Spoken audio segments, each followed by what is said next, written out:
Good morning. Welcome again to our English Maritime course. For today, we are in our week 38. So, I'll be discussing about radio communications. So, again, before we start, this is your instructor, Elaine.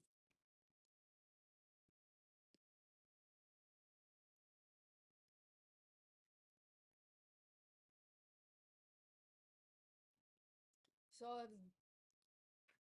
So the radio communications. So this is the lifeline at the sea. So it we will be emphasizes the radio communication is not just a convenience but an essential system for safety, security, and daily operation that keep global trade moving.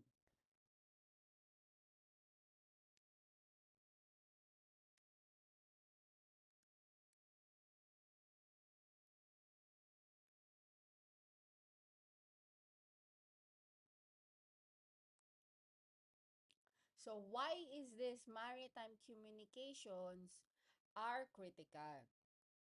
Or why is this very important? So as I said earlier, the maritime communication is very critical for safety, ensuring the immediate response to the emergencies, and for operational efficiencies, coordinating ships movements, as well as the port operation and the commercial trade. So by this, it enables clear, standardized communication for cargo handling, customs, search and rescue, and crew coordinations, preventing the misunderstanding and accidents. And additionally, it secure the communication is vital to protect against the cyber attack, which can disrupt the global trade and compromise the operations.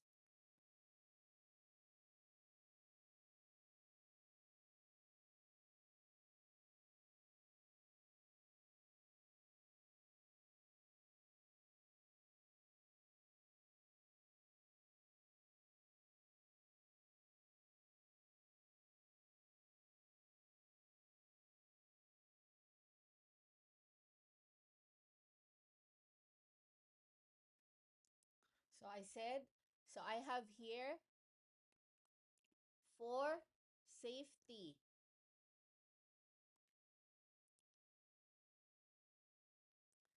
So I have for emergency response. So communication allows for distress calls during the emergencies like fires or medical issues.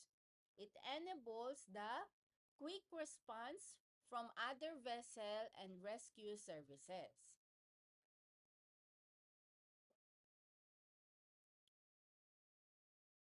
Another one is the navigation and collisions avoidance.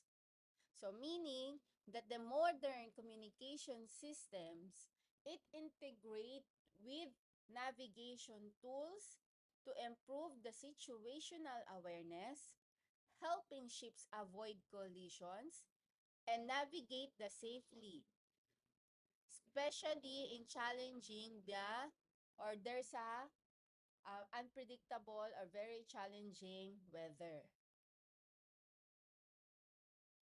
Another reason also that we need to consider is the crew safety and coordinations. So reliable communications, it ensures that the crew members can coordinate tasks and report issues crucial for safety during the emergencies and in managing the operations on board.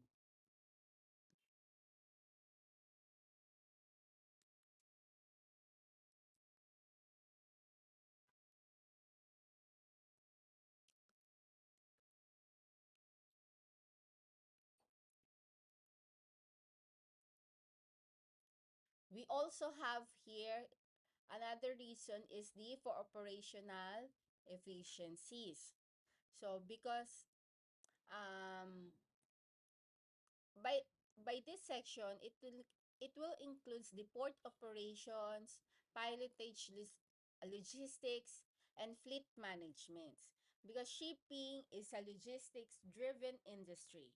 So communication is essential for arranging the port entry, coordinating with the pilots and tugs, and allowing the companies to manage their fleet for maximum efficiency and profitability. So here, in the port coordination,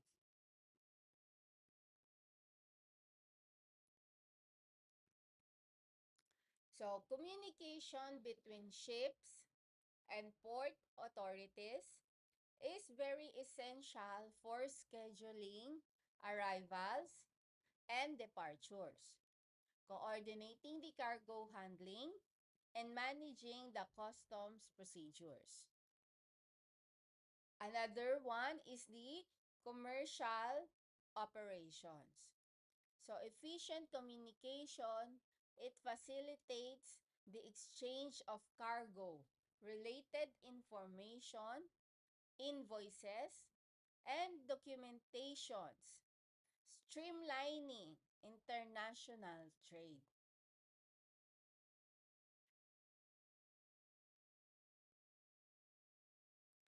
And still under the operational efficiency is the search and rescue. So effective communication is very vital for coordinating the SAR efforts. So by this, it allowing the authorities to pinpoint the locations and deploy the rescue teams promptly or accordingly.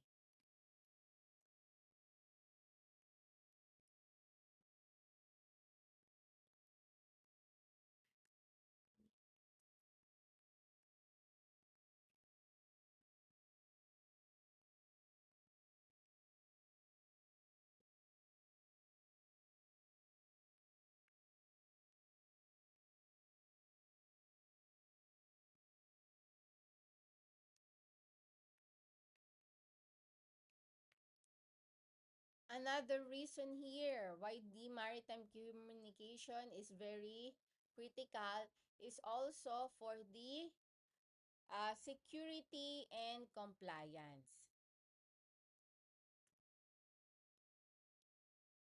So anti-piracy measures, vessel tracking, and coordination with the naval forces.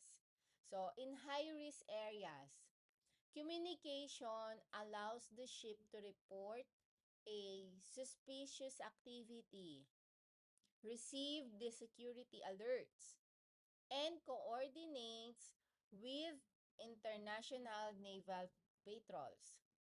So the system like LRI type, it allow the authorities to track the vessels for the security purposes. So here, secure communication systems are crucial to prevent the cyber attack. This also can corrupt or compromise the critical data and operational systems, which is the prime targets for the criminals. So you need to, it's very important also regarding the security. So by this is the what we call the cyber security. Another one is the international regulations. So the standard communication phrases like those developed by the International Maritime Organization or what we call the IMO, they ensure the clarity and prevent the misunderstandings across the different languages and cultures.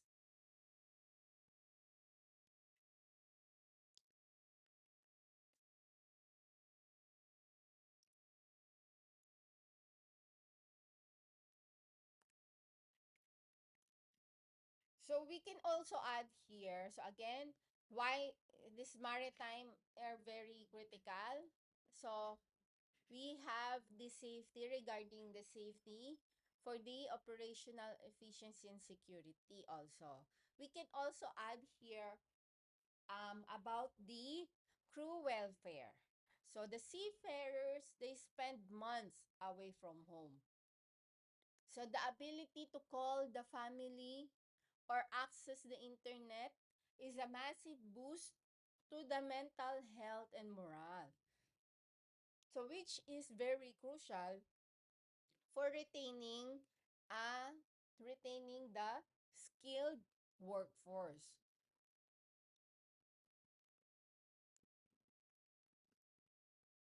And we can also add here the regulatory compliance.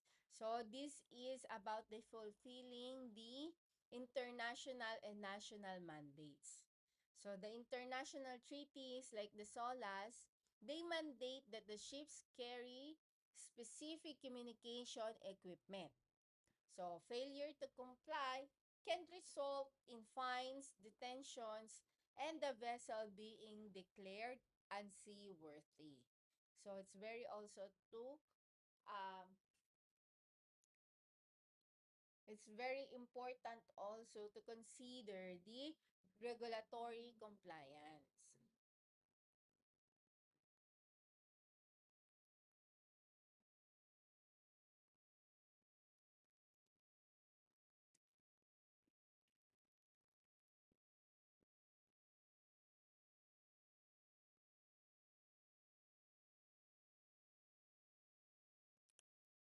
So I have here, it's about the a brief history of communication at the sea. So how they going to communicate in our past centuries. So before here, I have here, as you can see, the early method or the pre-19th century. So we before that, we also have what we call the ancient times. So how they communicate in the sea during the ancient times. So by that, they're using the flags or the semaphore, signal lamps, and the horns. So these methods were entirely dependent on the line of sight and clear weather. So by this, they making them unreliable and very short range of communication. So the early method are the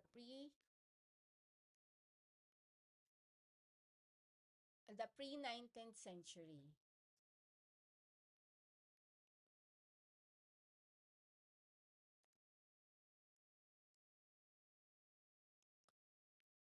So before the inventions of electronic communications, sailors or the seafarers, they relied on the line of sight and the audible signals. So first is the shouting and speaking trumpets. So for the short distances, the human voice was amplified. So the ancient Greeks, they used a speaking trumpets as early as the 5th century before Christ to communicate between the nearby ships.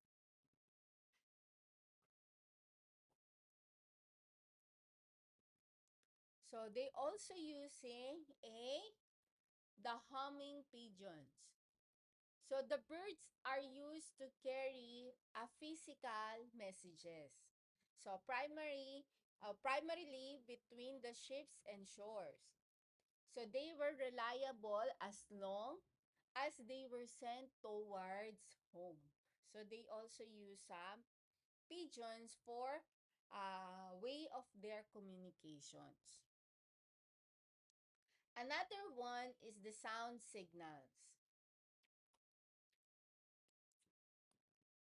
So these methods such as the bells, the drums, horns, and cannon fires were used to spend or send the simple signals, especially during the poor weather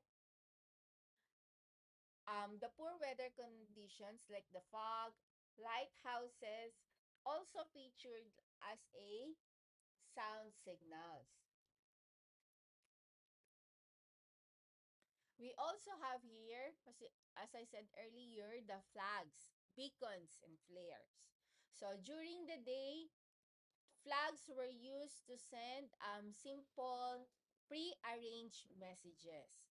So at night, the beacons, torches, and flares could be used to or could be used as a signal.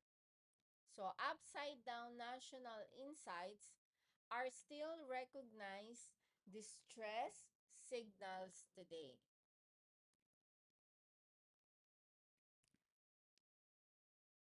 We also have here what we call the visual codes. So the first systematic flag signal codes emerged in the 18th and 19th centuries. So it allowing for more complex messages. So the International Code of Signals, which is still in use, was established in 1857.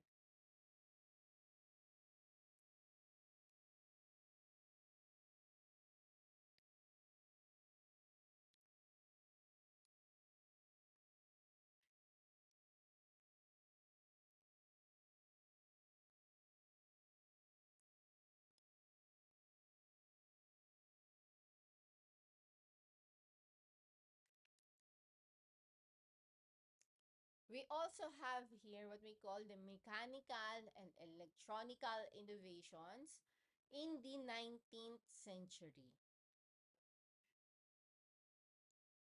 So in the 19th century, they saw a major advances in communication that broke the limitations of the line of sight. So this will be now the Cephomore. So this is the optical telegram system using a mechanical arms was developed in France in 1794. And a version using the handheld flags was adopted by the navies for ship-to-ship and ship-to-shore communications in the 1800s. So it still remain reliable emergency backup even today.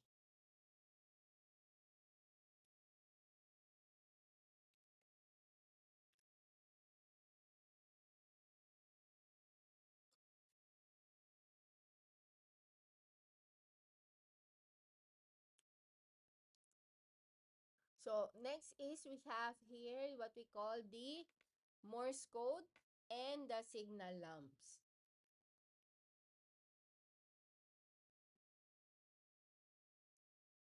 So this one, it invented by Samuel Morse and Alfred Vail in the 1930s. So the Morse code was a system of dots and dashes that could be transmitted over a long distance using the electrical wires. So at the sea, the ships use the signal lamps or blinker lights to flash a messages in Morse code. So making it in a effective form of communications at night or in the poor visibility.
So I have here next, still under the regarding the history of the communications, is the radio age.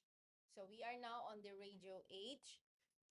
So this is the early 20 or the mid 20th century.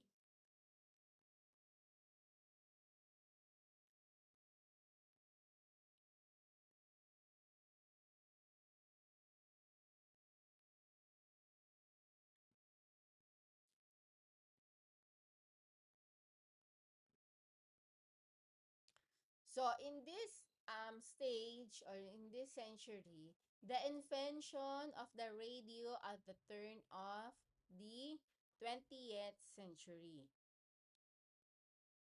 So this one, it revolutionized the maritime communication.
So again, we are now in the digital and the satellite system. So these are the late century or late 20th century until the present.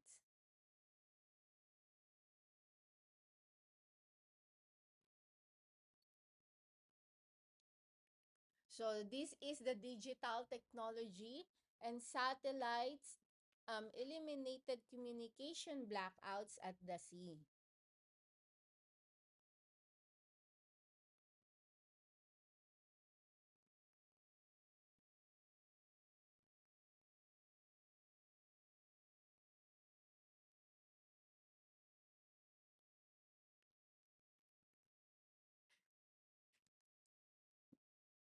So by this, we have the satellite communications, or what we call the Inmarsat.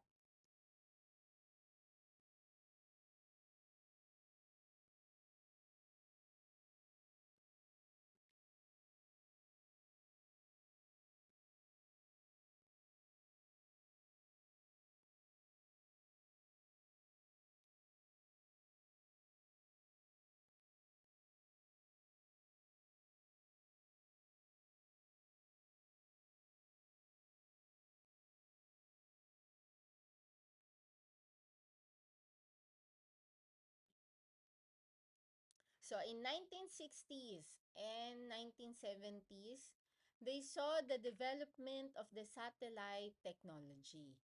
So and in 1979, the International Maritime Satellite Organization, or what we call the Inmarsat, this is the year that it was formed. So this provided the global coverage.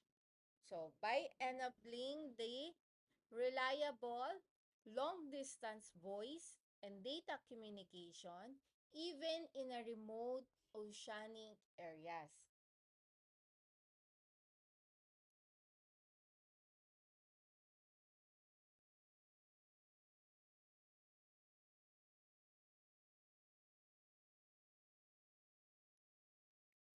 Another one is the Global Maritime Distress and Safety System, or what we call the GMDSS. So it implemented in the 1990s that the GMDSS integrated satellite and terrestrial radio system to create a comprehensive safety system. It made a distress alerts more immediate and rescue coordination more efficient.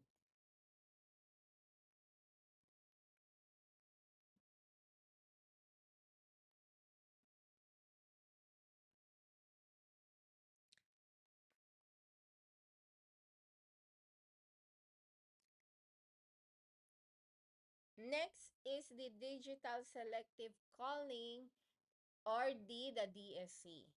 So this is the technology that built into a modern VHF radios that allows the ship to send a automated distress signals and location data. So significantly, it's speeding up the emergency response.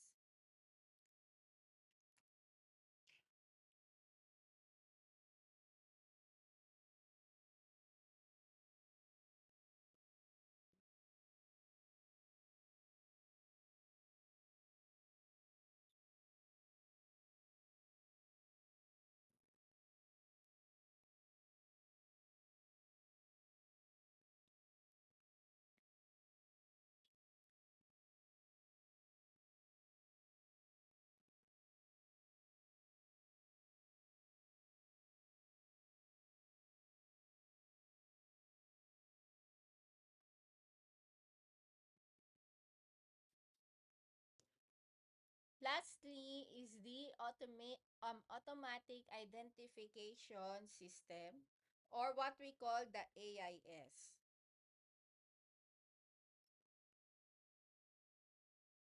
So the standard on the most vessel today AIS transponders broadcast a ship's position, speed, and the course. So this improves the situational awareness for collisions avoidance and the traffic monitoring in the busy waterways.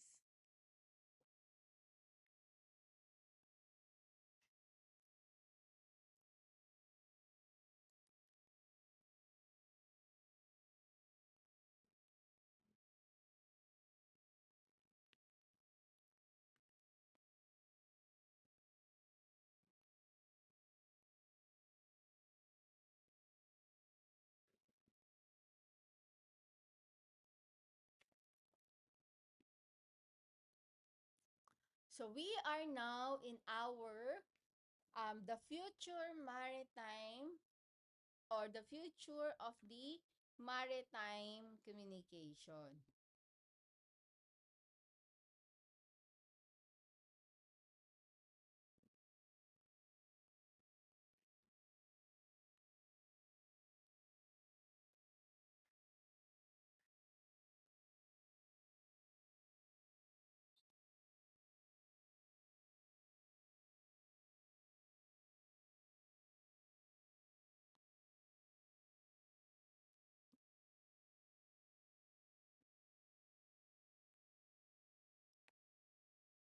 So these now are the modern and the future trends in the maritime communication that focus on the connectivity, efficiency, and the resiliences.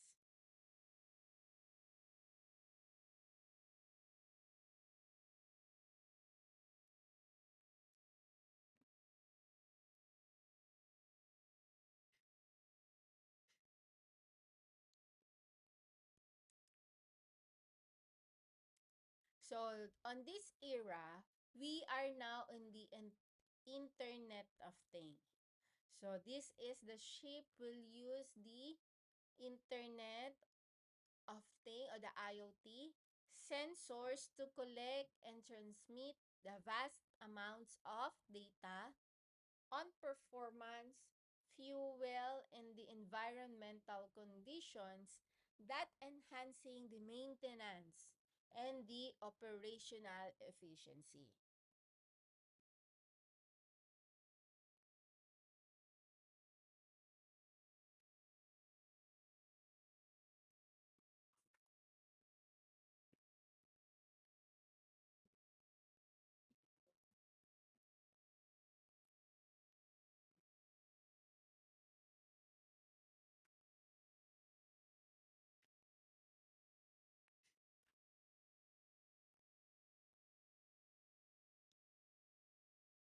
Next is the 5G and the LEO satellites.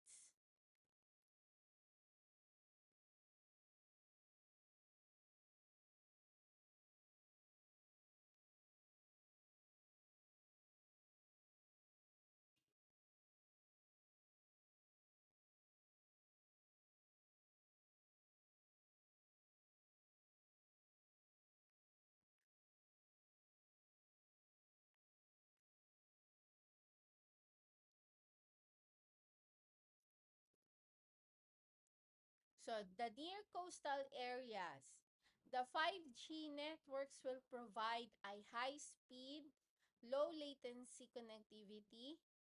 Furthermore, a low Earth orbit or what we call the LEO, the satellites constellations like the Starlinks, they offer a higher bandwidth and lower latency than traditional geostationary satellites for a more seamless and continuous communications.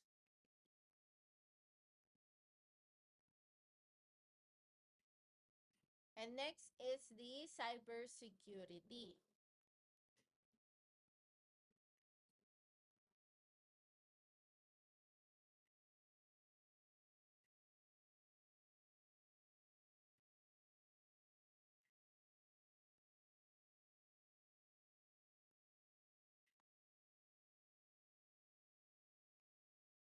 The cybersecurity, with the increasing the digitalizations of the maritime systems, cybersecurity is a growing concern to protect regarding the communication network from the threat.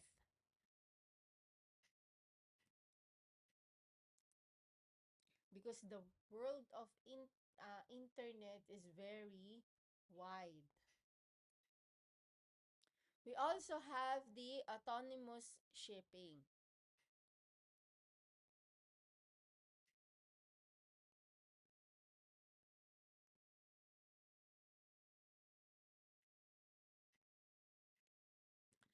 This one, the development of the autonomous ships will require a highly advanced, reliable, and integrated communication systems for remote monitoring and control.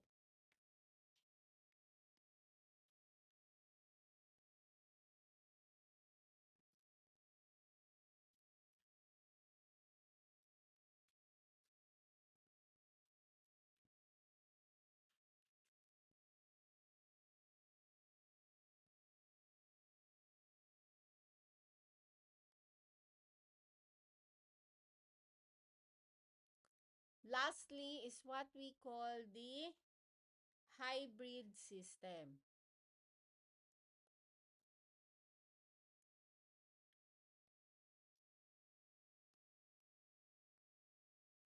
So the experts, they suggest that the future will involve dynamic, adaptive systems which are switched seamlessly between the different network.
I have here some key regulatory in the governing the bodies in the maritime.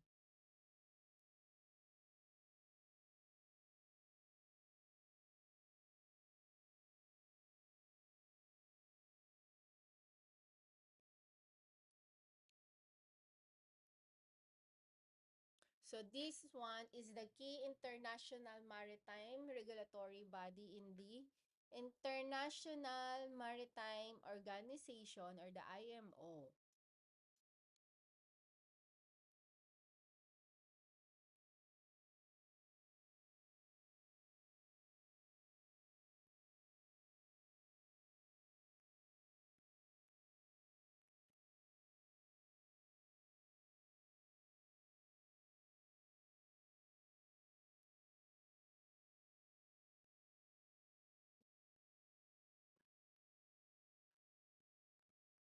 So the UN agency that creates the global framework for the shipping safety, security, and the environmental protections.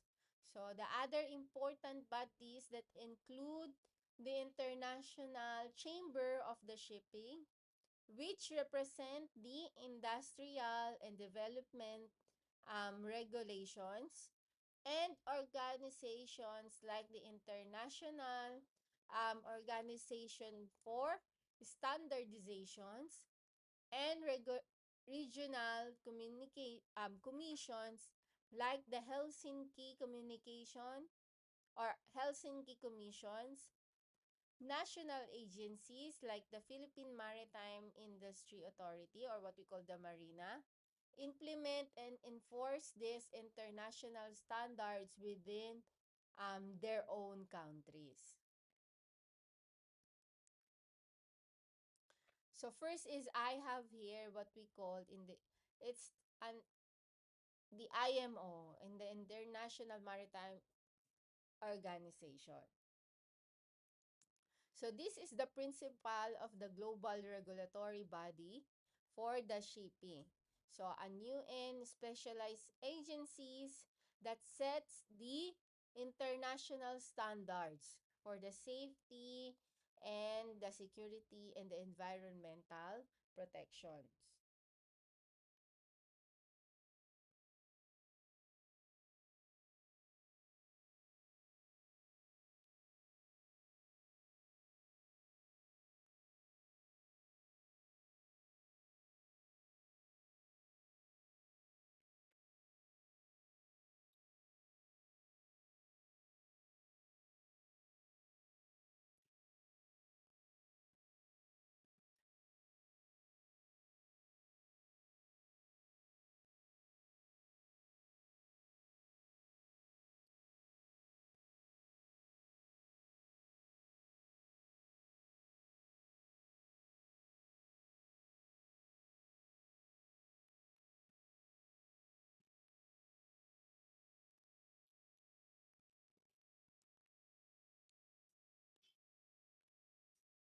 So we have some international and intergovernmental bodies.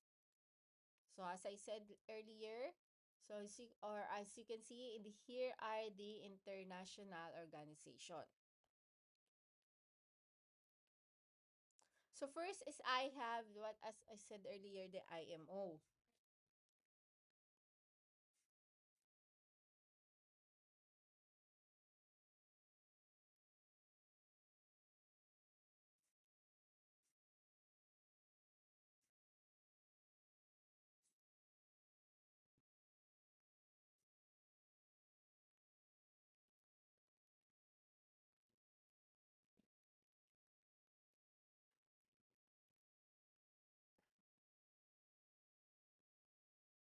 So again the IMO, this is the UN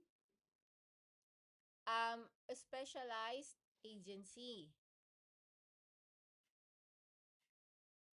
for the shipping and responsible for the setting in the international standards, including the conventions like the International Conventions for the Safety of Life at the Sea, or what we call the SOLAS, and the ISPS code, and also the MARPOL.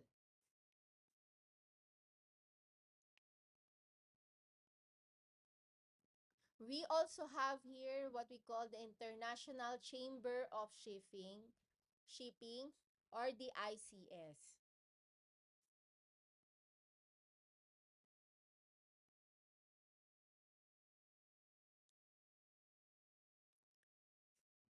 So this is the principal body representing the international shipping industry which work with the IMO to develop and promote the global maritime regulations.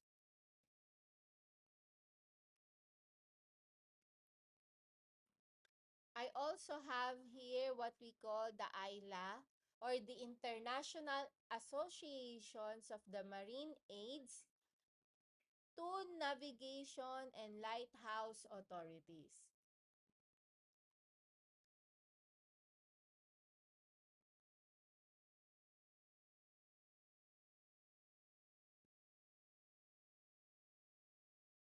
So this is the international organization that works to harmonize the provisions of the marine aids to navigation worldwide. So according to the IMO's standard.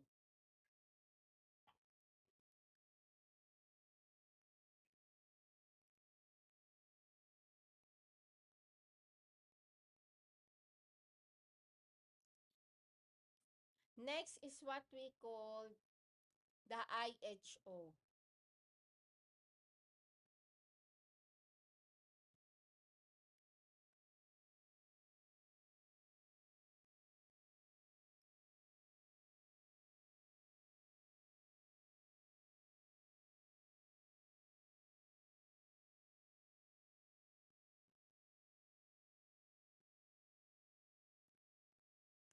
So the IHO, or what we call the International Hydrographic Organizations. So this an organization that provides the basis for the world's nautical charts and is essential for the navigations.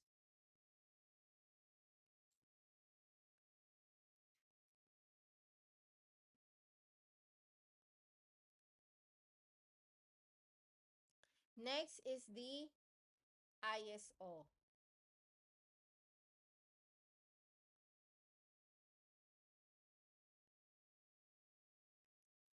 So this one, or what we call the International Organization for Standardizations.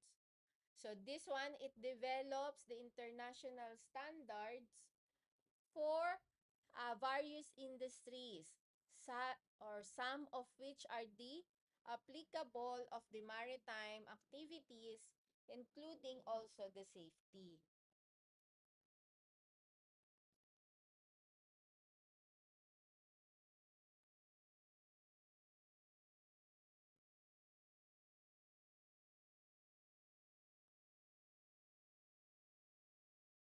We also have here what we call the Helsinki Commissions, or the HELCOM.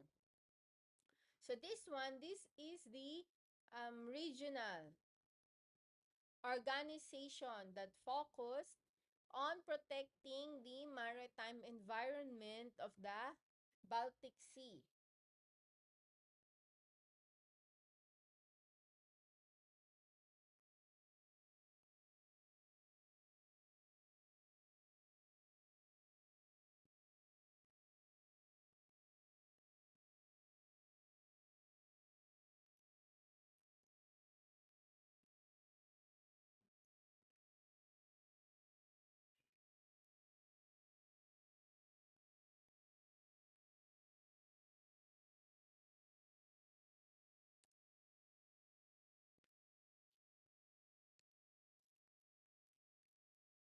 So if we have international, we also have the national and regional bodies.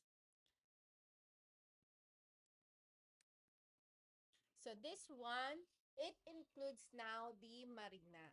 So this is the Maritime Industry Authority in the Philippines.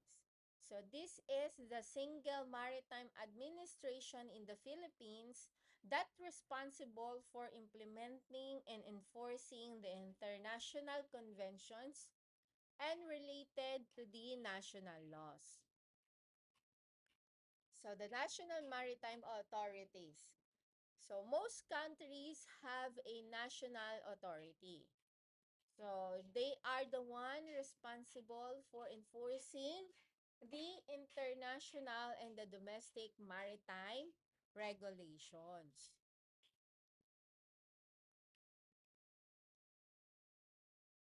So these government bodies, they just implement and enforce the international regulations at a national level.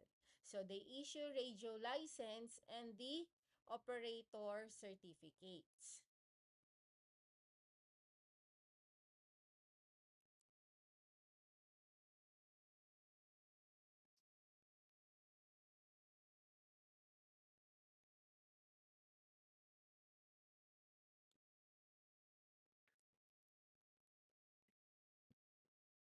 So next, the fundamentals on how radio works.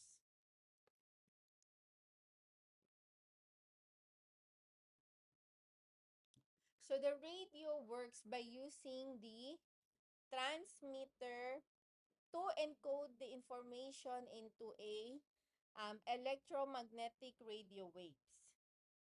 which are the broadcast through the air to a receiver.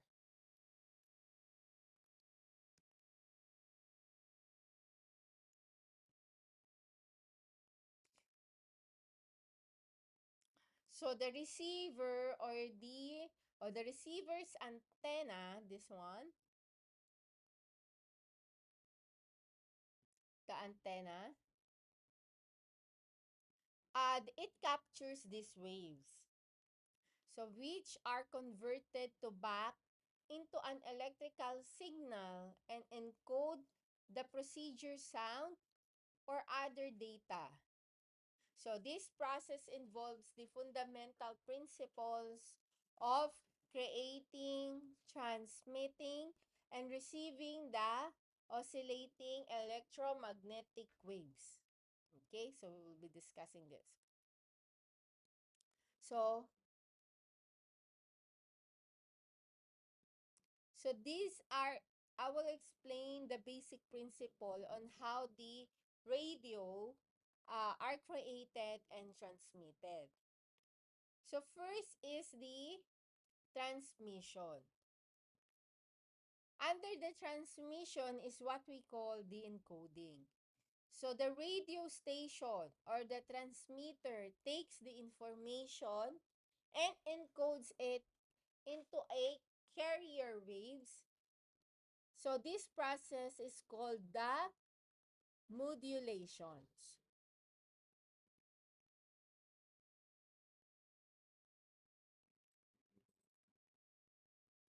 So we called it a modulations. Next is the antenna. We have here the antenna. So the transmitter uses the antenna to radiate these modulated radio waves into air. So an isolating electric current is then applied to the antenna, which generates the electromagnetic radio waves.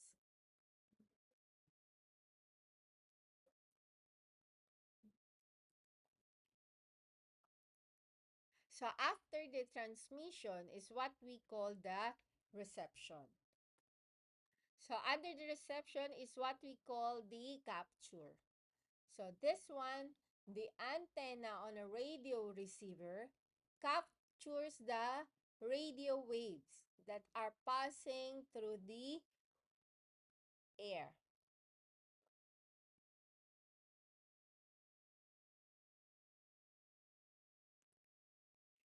And next is the tuning. So the receiver is tuned on a specific frequency to listen to one radio station among all the waves it picks up. And lastly is what we call the decoding. So the receiver then decodes the information and embed into a radio waves. So this process is the reverse of the modulations. So earlier, when we say encode, that is what we call the modulations. But when we say decodes, so decodes, so this is the reverse of the modulations.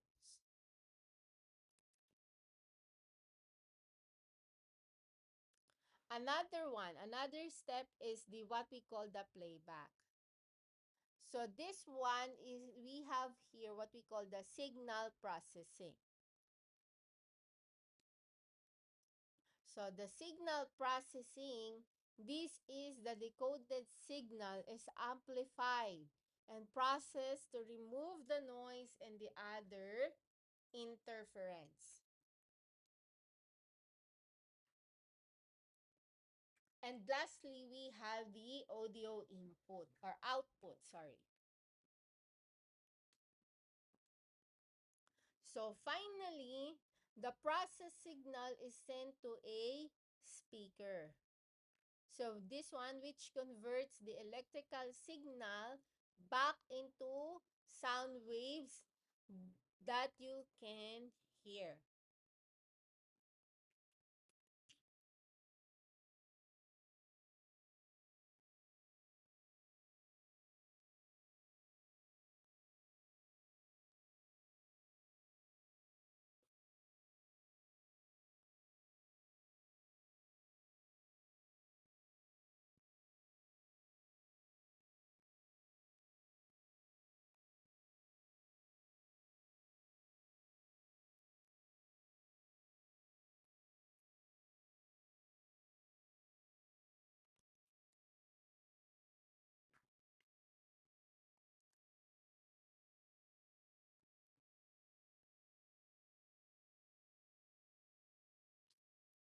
So here,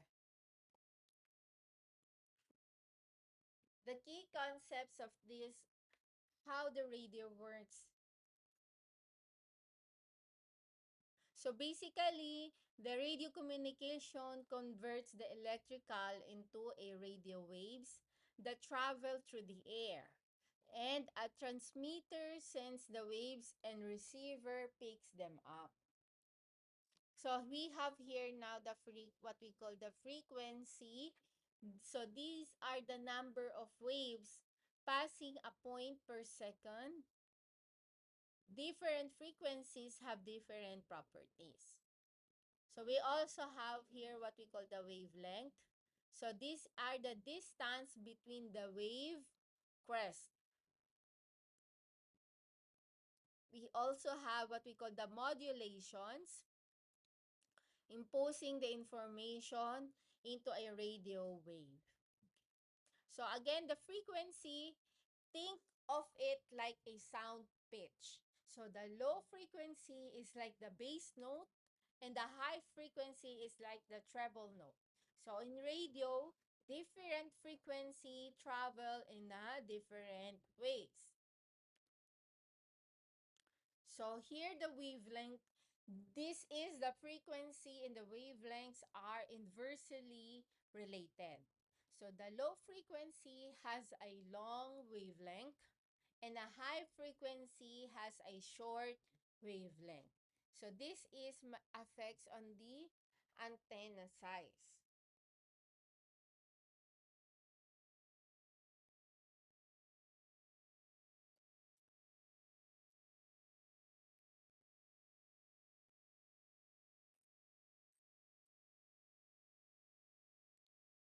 While the modulations, this is the pure radio wave carries no informations. So the modulation is the process of the piggybacking your voice or data into that wave so it can be carried from the transmitter to the receiver.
So, okay.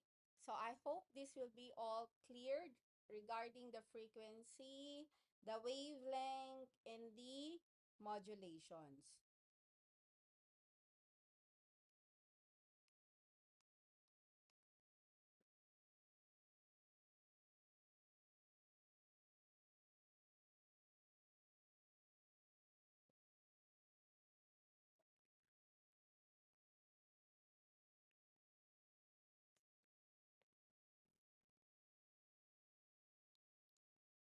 So, again, so this will be all for today regarding the communication or the radio communications.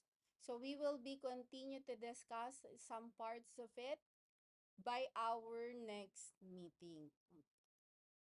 So these are more other explanations or more discussion to discuss regarding this. So I hope, so again, this is your instructor Elaine for your English course or English Maritime course. And thank you all for your all listening.